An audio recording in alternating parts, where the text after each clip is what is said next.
이 시간 함께 말씀 보겠습니다. 오늘 성경 본문의 말씀은 전도서 8장 17절의 말씀입니다. 새 번역으로 읽겠습니다.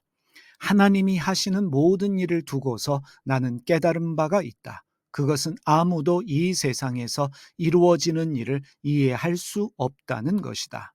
그 뜻을 찾아보려고 아무리 애를 써도 그 사람은 그 뜻을 찾지 못한다.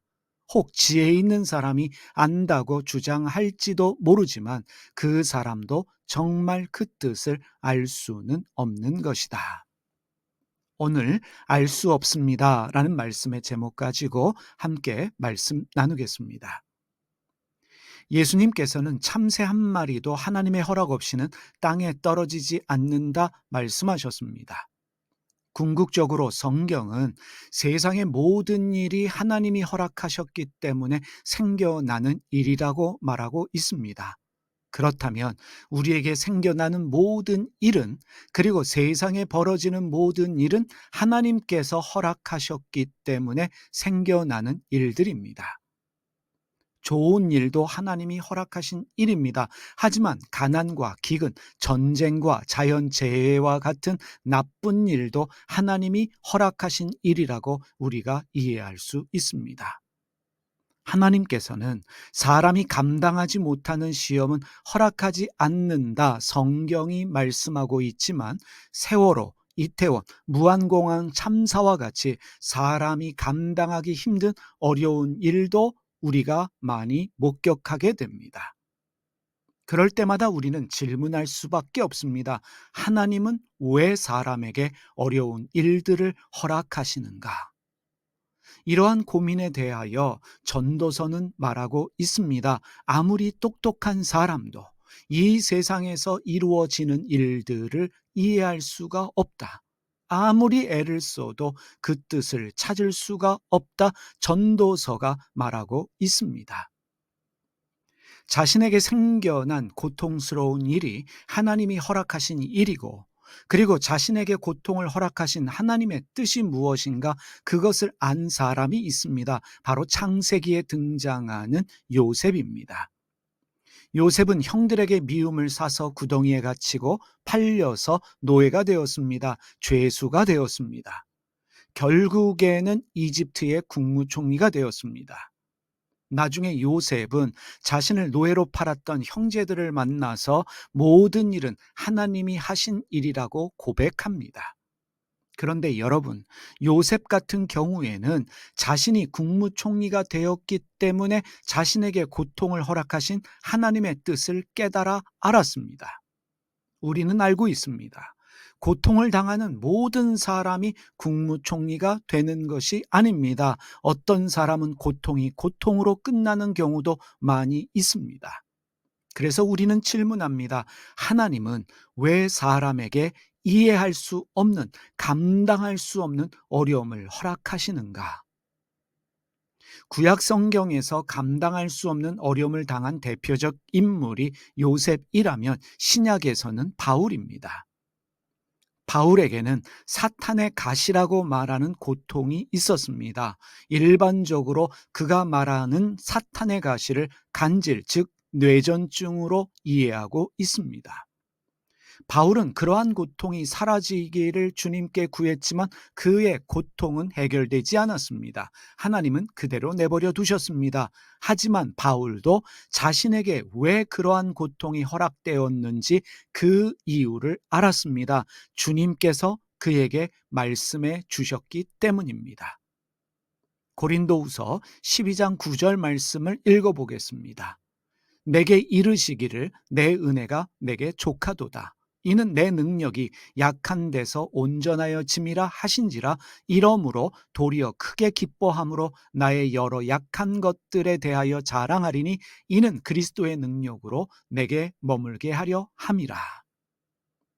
하나님은 바울에게 병든 사람을 고치고 죽은 사람도 살리는 은사를 주셨습니다. 하지만 우리에게는 그런 은사가 없습니다.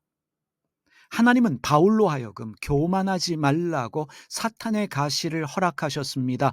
바울은 하나님의 음성을 듣고 듣고 주님께서 고통을 허락하신 뜻을 알았습니다. 그런데 여러분, 우리는 바울과 같은 존재가 아닙니다. 바울은 하나님의 음성을 듣고 자신에게 허락된 고통의 이유를 알았지만 우리에게는 하나님의 음성이 들리지 않습니다. 우리에게 하나님은 그 음성을 들려주시지 않습니다. 전도서는 아무도 하나님이 하시는 일을 알 수 없다고 말합니다. 하나님이 하시는 일을 알 수 없다면 우리는 어떻게 살아야 할까요? 전도서 3장 1절에서 8절까지의 말씀 보겠습니다. 범사에 기한이 있고 천하 만사가 다 때가 있나니 날 때가 있고 죽을 때가 있으며 심을 때가 있고 심은 것을 뽑을 때가 있으며 죽일 때가 있고 치료할 때가 있으며 헐 때가 있고 세울 때가 있으며 울 때가 있고 웃을 때가 있으며 슬퍼할 때가 있고 춤출 때가 있으며 돌을 던져 버릴 때가 있고 돌을 거둘 때가 있으며 안을 때가 있고 앉는 일을 멀리할 때가 있으며 찾을 때가 있고 잃을 때가 있으며 지킬 때가 있고 버릴 때가 있으며 찢을 때가 있고 꿰맬 때가 있으며 잠잠할 때가 있고 말할 때가 있으며 사랑할 때가 있고 미워할 때가 있으며 전쟁할 때가 있고 평화할 때가 있느니라.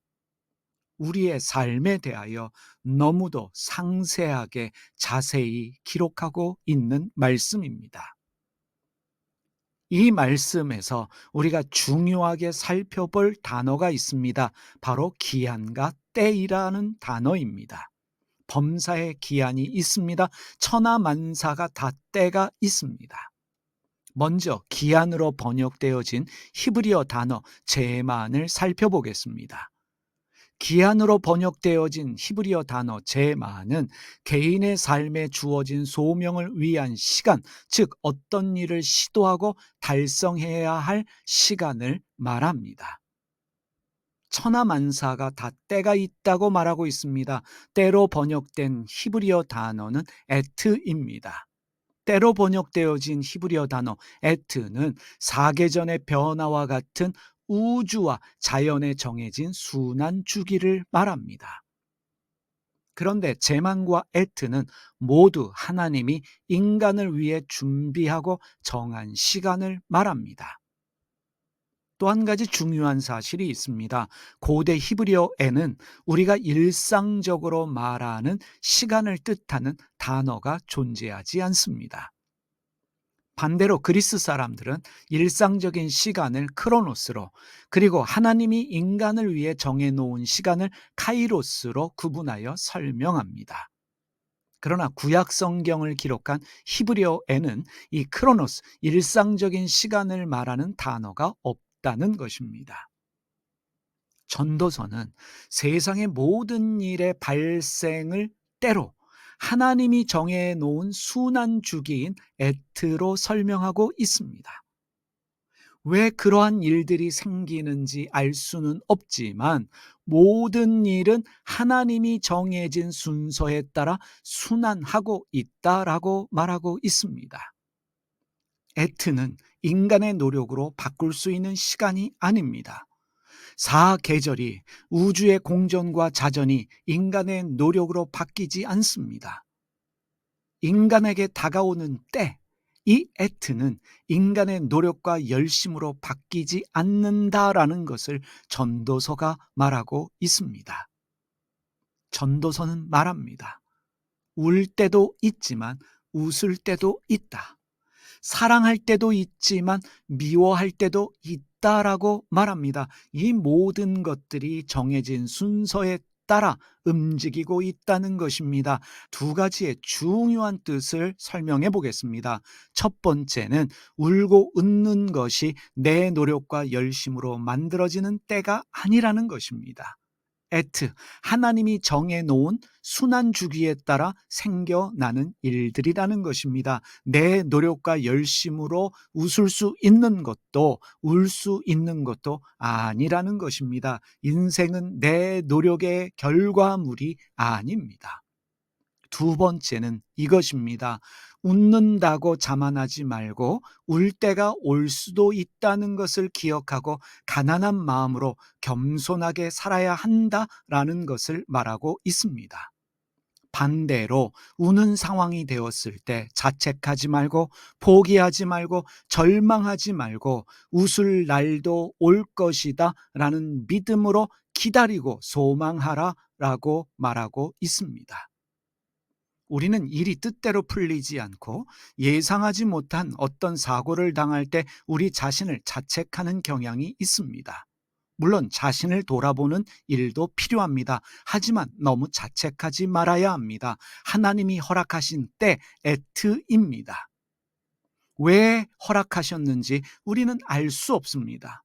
지혜 있는 자도 알 수 없습니다. 하지만 분명한 것은 모든 것은 때가 있기 때문에 나의 유익을 위해 그때에 맞게 허락하셨다는 것입니다. 그래서 우리에게 바울과 같은 고백이 필요합니다. 로마서 8장 28절입니다. 우리가 알거니와 하나님을 사랑하는 자 곧 그의 뜻대로 부르심을 입은 자들에게는 모든 것이 합력하여 선을 이루느니라. 여러분, 우리에게 생겨나는 일은 때, 에트가 되었기 때문에 하나님께서 허락하신 일들입니다. 그러나 그 이유를 다 알 수는 없습니다. 하나님의 뜻을 알 수도 없고 하나님도 그 음성을 들려주시지 않습니다. 그래서 여러분 굳이 그 이유를 알려고 하지 마십시오. 웃는 일이 생겼다면 울 때가 올 수 있다는 것을 알고 자만하지 말고 겸손한 마음을 가져야 합니다. 눈물 흘릴 일이 생겼다면 자책하지 말고 포기하지 말고 시계바늘이 돌아가듯 울 일도 지나가고 웃을 날이 온다라는 믿음을 가져야 합니다. 그러면서 하나님은 합력하여 선을 이루신다 믿음의 고백이 우리에게 필요합니다. 모든 것은 다 지나가는 법입니다. 그래서 인내함이 결국은 이기는 것입니다. 기도하겠습니다. 하나님 아버지, 웃는 사람도 있고 우는 사람도 있습니다. 해결하지 못하는 일 때문에 마음에 어려움 겪는 자도 있습니다. 왜 이런 일들이 생겨났는지 우리가 다 알 수는 없지만 하나님의 섭리 가운데 허락하신 일이기 때문에 이 일 또한 지나갈 뿐만 아니라 합력하여 선이 되는 줄 믿습니다. 지금 웃고 있다면 자만하지 않게 하시고 나도 울 날이 온다는 것을 기억하고 겸손하게 살게 하여 주시고 지금 울고 있다면 이 시간도 지나간다라는 믿음으로 합력하여 선을 이루시는 주님을 고백하며 소망을 가지고 살아가는 날이 되게 하여 주시옵소서. 예수님의 이름으로 기도드립니다. 아멘.